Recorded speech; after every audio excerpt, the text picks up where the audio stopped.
Every team, every topic, everywhere. This is Believe.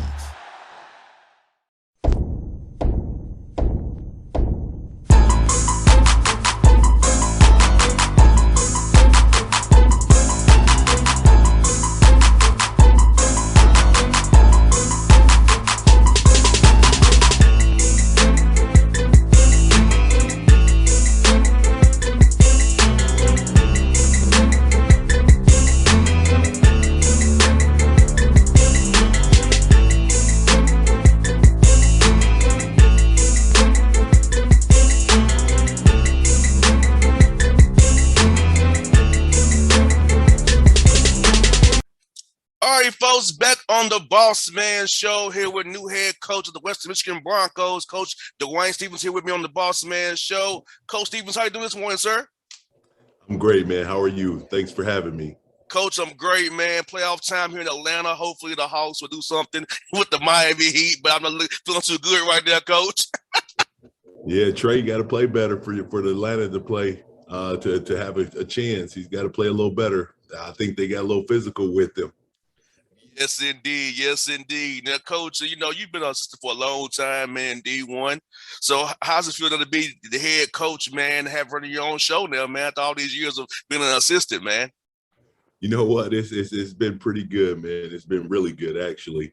Like you said, I was assistant for quite a long time, and to move over that one seat, as everyone says, you never know what it feels like until you do it, and it's been great so far. I hear that, Coach. How'd you prepare for that? I know when I was a co-host back in the day, man, I was always in my head thinking about if I was the head, man, how I run the show, how I ask this kind of questions. So for you, man, how was it trying to prepare yourself to become a head coach when you was in that role as assistant coach? Now that you're in that role now, you put all those notes you had to use now and running away with the show here now. You know what? For me, it was pretty easy because Coach Izzo allowed us to wear a lot of different hats as assistants, and as a head coach, you have to wear a lot of different hats. Ultimately, you're the decision maker, and that would be the biggest difference. No doubt. And talk about Kalamazoo, man.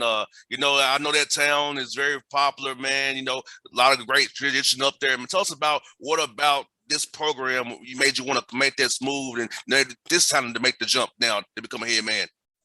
Well, Kalamazoo is a great city. My wife actually worked here for 10 years before moving to Lansing, so she knows the city well. The biggest thing for me was the vision of our AD, Dan Bartholomew, and he's been unbelievable thus far. And just looking forward to what he has in store for Western Michigan athletics. And the commitment to the basketball program to me was there. And at the end of the day, Coach Izzo always told us never leave unless you go to a program where you think you're going to be in the last 2 weeks competing for a championship. And I feel like we can do that here at Western Michigan. No doubt, Coach. Also about what is good about the MAC is one of the top mid-major conferences in America, man. The MAC's always up there from top to bottom, man. It's like you just can't get away from it. Like, you know what I'm saying? The ball up there, Michigan, man, is great. You know, talk about that, man. The basketball that conference, man, and being from Michigan, where you recruited that state already, guys who you couldn't get to Michigan State probably was a little bit below you guys' level. Now you can get them here in Kalamazoo for you guys.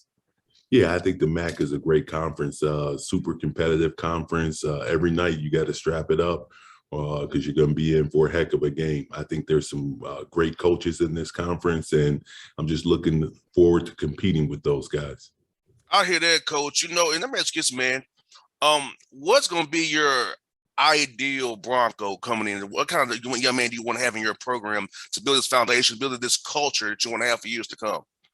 Well, there's no question we want to build a winning culture, and that means we're going to win on the court, we're going to win off the court, we're going to win in the classroom.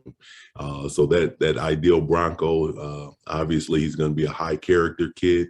He's going to be a kid with unbelievable toughness, and he's going to be a great teammate. And more than that, he's going to be a great student athlete, and he's going to support his teammates and support the rest of the sports here at Western Michigan. And coach, you said something about the academics there. That degree, West Michigan, is a good degree. You know, they see that name.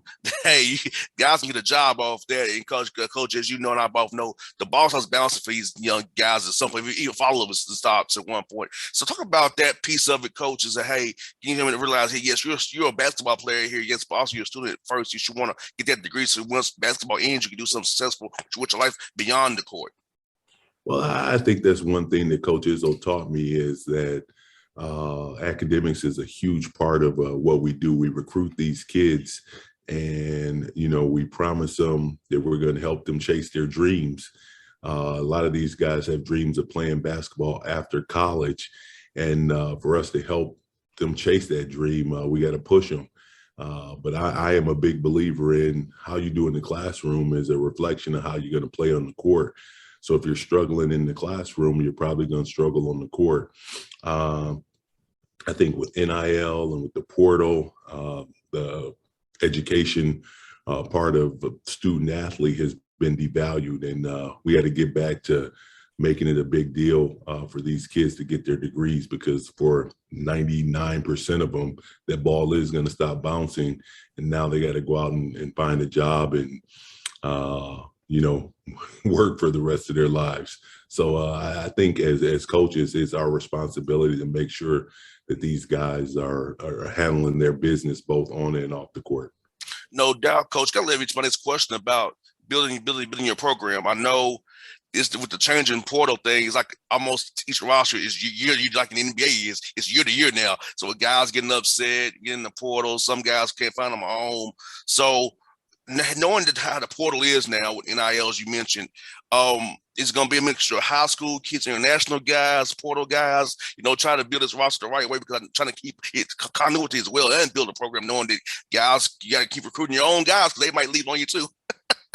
Yeah, it's a tough deal. We were fortunate that no one entered the portal here at Western Michigan, and you know, we're very fortunate. So when it comes to what my roster is going to look like and how I'm going to build it, I think the biggest thing for me is I want to build my program from within. I want to recruit high school kids and let them grow within the program so that there's a sense of ownership within the program. And then for specific needs, I think you can dip into the portal and balance out your roster. So that's the plan. Things could always change, but right now that's what we're going to do. Coach, how's it been getting to know the guys on the roster right now, building those relationships and bonding those guys? Because as you and I both know, being in sports, rapport relationships are the biggest part of whether the guy believes in you will stay and play for you. So how's it been getting to know these young men, building a bond with these young men as they know you're here to fulfill them going forward? Oh, it's been great. You know, our guys have been awesome. They've welcomed me with open arms. There have been some adjustments in how we do our workouts and just bringing more passion and energy to the table every day. And that's something that we're looking for, and that's going to be the standard. But we're going to spend a great amount of time with our guys. I think that, like you said, relationships is the key to having a successful program and having that respect within the program. And we're just looking to spend as much time with those guys as we can and build that rapport. And so far, it's been awesome. And the good thing about you getting hired early as you did, you can get on the court with these guys now before they go home for summer and come back. So you can kind of give them a workout plan when they go home, because player development is very important. As you know, and I know from being around basketball these years, that piece of the part is not talked about as much. But seeing a guy develop and getting better over the summertime, because during the season, you're trying to prepare for a team, getting the whole team better. But in the summertime, where you can really get a guy to grow his game offensively, defensively, and with individual drills as well. Yeah. So we have been able to get on the court a little bit. The guys have been doing their strength and conditioning workouts as well. Our on-court work was awesome. I think I brought some new things to them. You know, we're going to be a team that's going to get up and down the floor. So the pace and speed in which we did things, I think was a little different for them. But they handled it pretty good as we went on. And just excited for them to get a break here, go home and recharge their batteries, and then come back in June and get after it. So we're excited about getting a chance to work with them and using our 8 weeks this summer. And that's going to be a lot of fun. And coach, for you, man, I'm asking you, I know my father is a coach, he's 81 years old. What made you want to get into coaching? And he was trying to get me to go to coach. I said, Dad, I can't do it. I rather just talk about it on the radio. I don't want to get into that business that you're in. But what made you want to get into that business of coaching? My dad's 81 years old, still talks to his guys, and those relationships he has with those just young men. He tells me all the time, yes, you're my biological son, but I got a bunch of sons besides you. Yeah. Well, for me, I knew pretty early on that I wanted to get into coaching. I was a very hard worker on the court, and I was a guy that had to work for kind of everything that I got. It didn't come as natural as it did to some.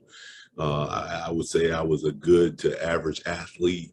So all the stuff that the coaches did in terms of preparing us with scouting reports and, knowing which way a guy goes, that was all stuff that I had to really embrace in order to compete at a high level.